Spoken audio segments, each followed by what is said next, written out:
Hello, Carrie. It is Saturday, December 8th.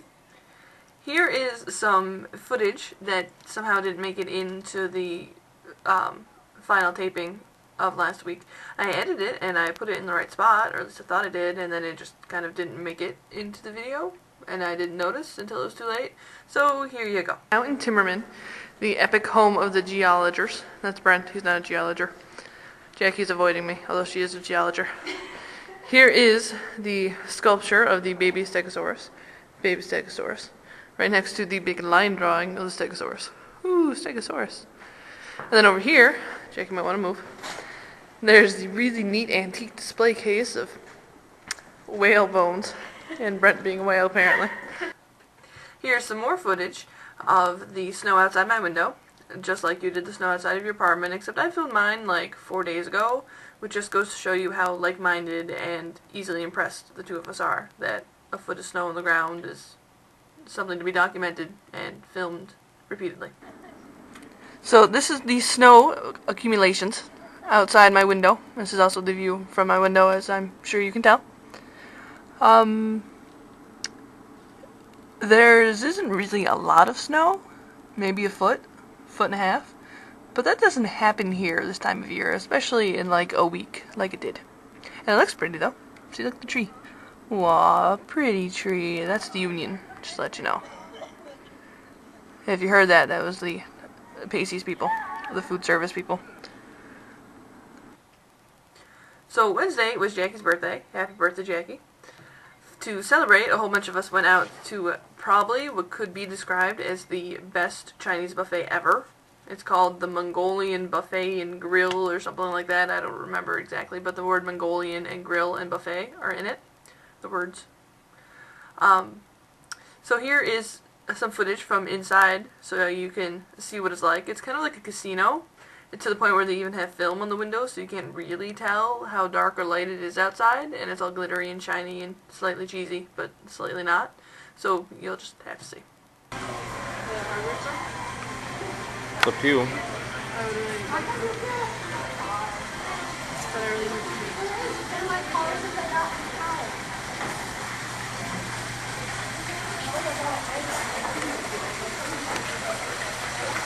Good enough for you? Yes.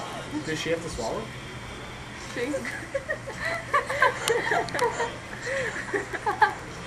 Come on, Dave. That was one of those innuendos you were talking about. It's called an innuendo. In your endo.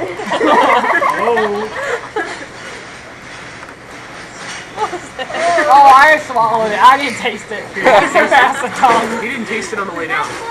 You should have made a I know. Do you think I'm that stupid to go swish it around my mouth a little bit? It's not gonna happen. Especially for you, Mr. Camera. Bad. Talk to me and Mallory first. We're pretty good. So as you know, Christmas is quickly approaching, and because I don't really have any money, I've decided that I'm going to make everyone gifts. I'm going to make everyone the same gift. Slightly different, but still the same basic concept. I'm kind of worried about this because I'm kind of going to assume that everyone's going to think they're lame, but they're actually really cool if you use them. And they're going to be like, you know, personalized to each person. So they're going to be different, and they're going to be specifically for you and for Mike and for Nikolai and for everybody else.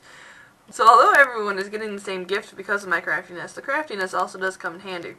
For example, I've decided last week that it would be awesome if we could give my father something that he's probably always wanted in his own special way.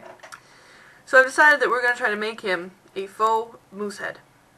A faux gigantic moose head. So we're going to make it out of styrofoam and paper mache and fur and wire and glue and, you know, thread and all kinds of stuff. Hopefully it'll come out really cool and he'll really like it, but there's quite the potential that it'll just be really bad. And I don't know what we're going to do if that happens. Maybe just burn it. Although you should burn styrofoam, I don't think. That sounds bad. I don't know. I'm also going to be filming the steps involved for that process, for that gift-making process. So you'll be able to see what happens with that too.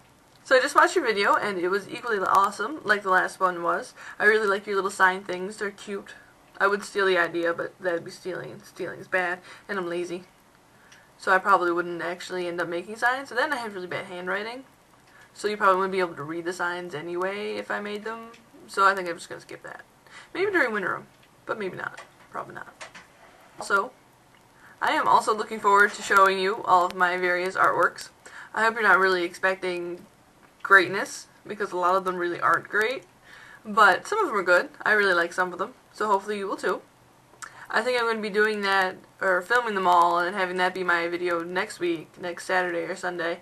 But will probably be Sunday instead of Saturday, because we're moving on Friday, or coming back home on Friday. So I don't know if I'll be able to do it in time. As for these question things you're talking about, I don't really know what you're talking about. Questions? When I said questions instead of answers, instead of names for your glasses, I guess? I don't really know. I could come up with questions, as you could come up with questions, and we could answer questions, I guess? I don't know. We'll have to talk about that. I'm also very amused that you decided to show your decapitated Santa cookie holder, because the decapitated things, I don't understand them. I don't understand why they're so popular during the holidays, and they seem to be everywhere. This has been kind of a wonderment of mine for a couple years now, especially the little like in memoriam pet ornament things, where it's like a round ornament with like a dog or a cat head, just the head, just a decapitated head, with a Santa hat and wings on, like angel wings, which makes me think that the pet has died and they chopped off its head and now it's being festive, which is just really disturbing. Almost as disturbing as a decapitated angel heads. I don't want a decapitated angel. I don't think they'd be able to help me very much. And they might not have actually died when you decapitated their head, so that would just be awkward. He said that Nikolai was going out to a bar with his writing class. I find that equally amusing as you did, seeing as I'm sure Nikolai had a great time without the whole drink thing. Although drunk writers are entertaining, so he probably did actually have a good time. We have a bar like that in Potsdam, that all the professors and students go to occasionally. It's called Maxfield's.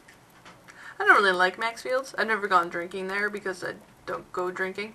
But I went there for dinner once with my parents. It was kind of nasty. Like they had, like their big thing was rice bowls. Pesto rice bowls. So they were green rice. And it was just gross. Basically they have adult food. And I don't eat adult food. So I wasn't very happy there. Also, there's in that cemetery, the local cemetery that I did my seminar paper on, they definitely have a Maxfield's family plot with a gigantic Maxfield's headstone in it. So every time I think of Maxfield's, I think of that cemetery and that plot. So I just end up thinking dead people, which doesn't really make me want to go to the bar. Bar equal dead people? Not so much. But speaking of cemeteries and dead people and stuff like that, yeah, for your ghost stories, I think you told me something about it could potentially be haunted when you first moved in or something. But that's a really gross story. Does it smell? I always worried that if I lived in a place that had a story like that, I would always be smelling decay and stuff like that. So if I go to your apartment and look kind of sick when we're inside, that's probably why. Because it's all in my head. Happens. As for your potential ghost hunt, I think it's cute. I don't see how I'm the ghosty expert now, but okay. If you watch The Ghost Hunters, then you know exactly what you need to do. You just need to get yourself a camera and a voice recorder to do EVP work on and all that kind of stuff. If you really wanted, you can get a $15 electrostatic detector thing from Home Depot that has 2 lights on it for good and bad. That could always be fun. And then you can go around and see how bad your wiring is and how much stuff it's putting out, which is always nice to know. Also, again, speaking of The Ghost Hunters, I am a huge fan of The Ghost Hunters, as is my mother, surprisingly enough. Although Brent isn't really. So my mother usually records them for me, and then when I come home, I watch them with her. We have a little Ghost Hunter party. It's cute. There's usually Coco involved on my part, because I like Coco. And speaking of my mother, here's a lovely, cute little card she made me for Christmas that she sent up today. Ooh. Aw, isn't it cute? It's got Santa and ribbons and happy ho-ho days, apparently. And the inside, there's the Santa again.